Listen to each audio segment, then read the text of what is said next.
doing bail recovery, you just bust in, you're asking for trouble. The best thing to do is to wait for the guy to go to Circle K to catch him off guard. Get some beer. You catch him off guard, and we got a caller, Kim. Let's take Bob, please, Ashley. Hello, Bob. You're on the air. Yes. I'm listening to your show, though.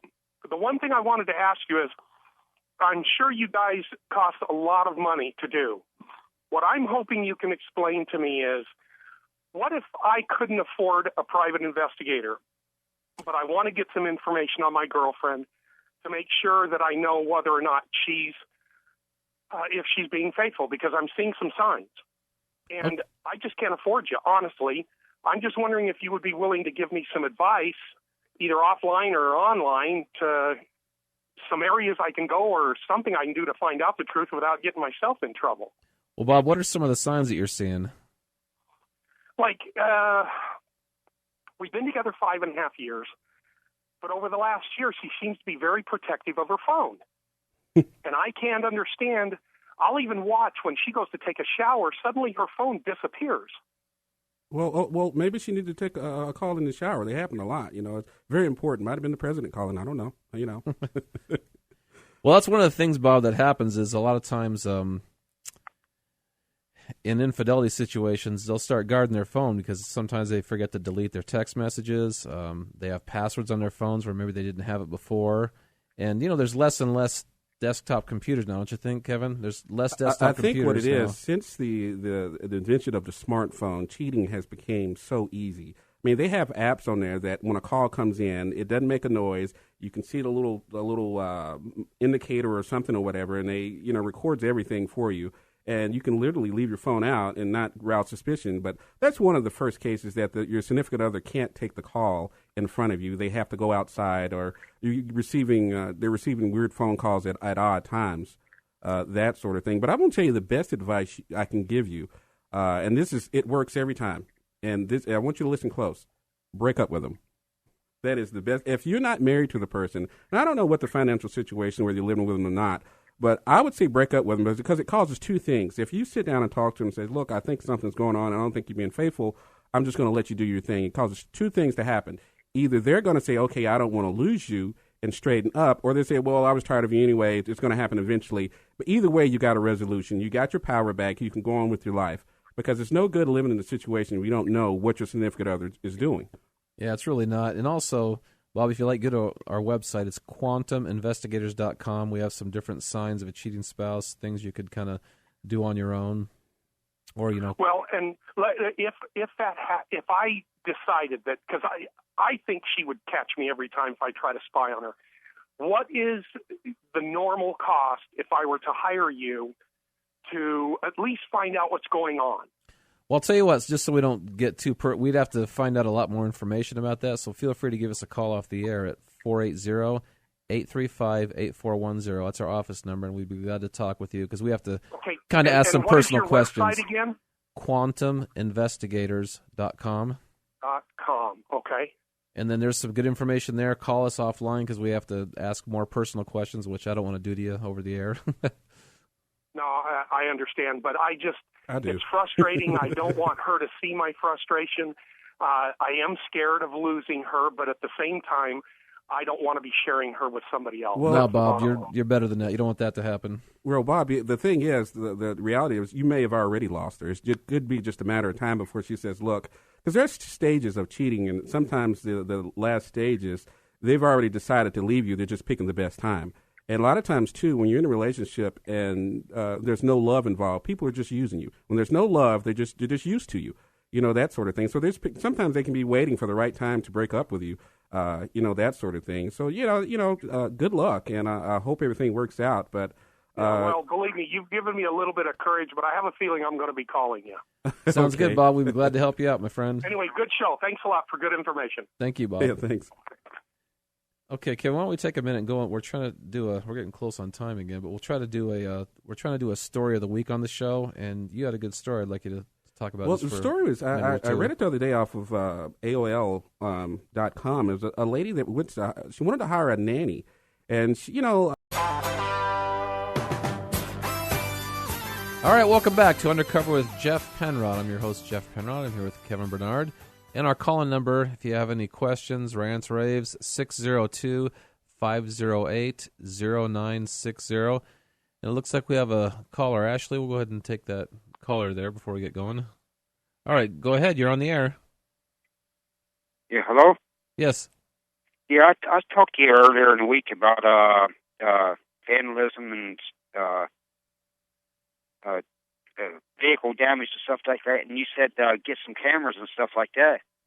And I called back. I left a message. Is there anybody on the west side or can help set this up? And where can I buy some good stuff without buying junk like you was talking earlier? There's a lot of junk equipment out there. I don't want to spend my money and just buy a bunch of junk. What type of vandalism are you having? Is it something like you own a business, or is it something at home, or where? It's at home, and it's my key damage from drug addicts, meth heads, that type of stuff. Is it onto your vehicle, or? Yes. And do you leave your vehicle parked out in the front, like in the driveway? Yes. Okay, and have you notified the police about it? Yes. And what do they say? They said, we'll take a report. I said, well, that's it. They said, that's all we can do is take a report. They said, did you see somebody do it? I said, I knew who did. They said, did you see him do it? I said, no, I didn't see him do it. They said, we can't do nothing about it. All we're going to do is take a report. Yeah, cameras would help you. What you could do, you could get some surveillance cameras and set them up like at the corner of your house, up high, somewhere. And I would suggest doing this. I don't know how well you know it. Are these people that's doing this to your vehicle, are they neighbors? Do you know kind of? Yes. Okay, because if they're meth addicts or something, they're probably there all day because more than likely they don't have a job. But yes, sir. there are specific times that you want to place those cameras, because if they're watching you place those cameras, then they will probably be ineffective because they'll wait. I've seen where neighbor people did that, put cameras up, and the first thing that people did was knock them down because they seen them when they put them up or whatever. Right. So you have to pick a very good time when you think they're not watching you to place those cameras. Probably in the morning when they're still sleeping. Yeah, because they like to sleep during the daytime. Yeah, that sort of thing. But another thing you could do too, I don't know how close your windows are to your driveway, proximity to your driveway. I've heard of people actually just placing a camcorder in a window. If you don't have the money to get the proper type cameras, just place a camcorder in the window, and you can. Most camcorders have a very lengthy hard drive. You can get some that take the tapes or discs, and just remember to switch them out every so often. Just let it record all day long. Now you can get IP cameras that's connected to a smartphone, so even where you can go about your work or wherever and just log in, and you can see what's going on at your home. You don't even have to be there, and as long as you got internet access, you can do it that way. As far as getting the cameras, as quality wise. You'll have to shop around on the west side. Fry's Electronics has a lot of home security cameras that probably will do perfect for what you're trying to do, because they normally have a range about 25 or 30 feet, I think, and a lot of them have infrared, almost like night vision, so you can even capture them at night, and just do that. And you can do it. I think for under $300, you can probably get the DVD, the DVR, the recorder, and 4 or 5. If not 8 cameras, and you can place them wherever you want to try to catch that. If not, I'd go with the IP cameras, the internet wireless cameras that you don't even have to be home, and have them placed in a position you can see your driveway or front door or wherever this vandalism is happening at. Yeah, I don't deal with the internet, or I don't have none of that access in my property, and I don't use it. I'm not familiar with it, so I don't. Well, that's right. Just like Kevin said, get a set of cameras, from Best Buy. They don't have to be the best. Just something that you could put up and, put them up when you think they're not watching, and put them up high, and just have it so it's got a clear vision. And all the police are looking for is some proof. So you get that recorded. There you go. You have proof. There's one more thing you could do too. There's a sensor that you can get. A friend of mine's got one that mounts to where the mailbox would be at. And every time they walk past this sensor, it sets off a chime inside of the house, so you can tell if somebody's in your driveway. And that comes in handy at nighttime, because who's going to be in your driveway at nighttime anyway? So you can have that sensor set up, so anytime somebody walks past that sensor, it'll set off an alert or something in your house. You can take a look out the window and see who it is. And they're fairly inexpensive or whatever. A lot of people have them. I forget what they call them. I don't know if they call them driveway sensors or what. But it's just another thing that alerts you that something is going on. And you can have the sensor set up at 2 to 3 feet, so that way it wouldn't be considered like a dog or something walking across it. Just set it off all the time. So most dogs are not 4 feet tall. That sort of thing. Right. So if you don't have to have it on the mailbox, you can put it anywhere. But you can have it set up to where somebody walks past that. Then it sets off the motion sensor, and you can kind of take a look at out the window or call the police if you see them in the process of vandalizing your vehicle. You said get something like that at Best Buy, maybe, or Fry's? Best Buy, or you can go online and just Google driveway sensor. No, yeah, I don't do that online stuff. Oh, I forgot. Yeah. But Best Buy or Fry's? I would go to Best Buy and tell one of the people working, especially in the electronics department, what's going on, and they could connect. They could show you the type of cameras that they do have, and that's probably going to be your best bet for us money wise. That's a pretty good deal they have there. Yeah, I got an electronic device in my driveway right now. It makes a whole bunch of noise when somebody comes up, but it's just like people just walking down the street. It will go off, but it just goes off continuously. And well, you need to reset. Yeah, you need to adjust the range on it if it's doing that. Either that or it's angled at the wrong spot. You need to adjust it where it just covers a certain area, so that way every time a car goes by, it doesn't go off. Right. All right, so try that out and give us a call back and let us know how it goes. I appreciate that a whole bunch, buddy. All right, you have a good night. Guys, have a good day. Thank you.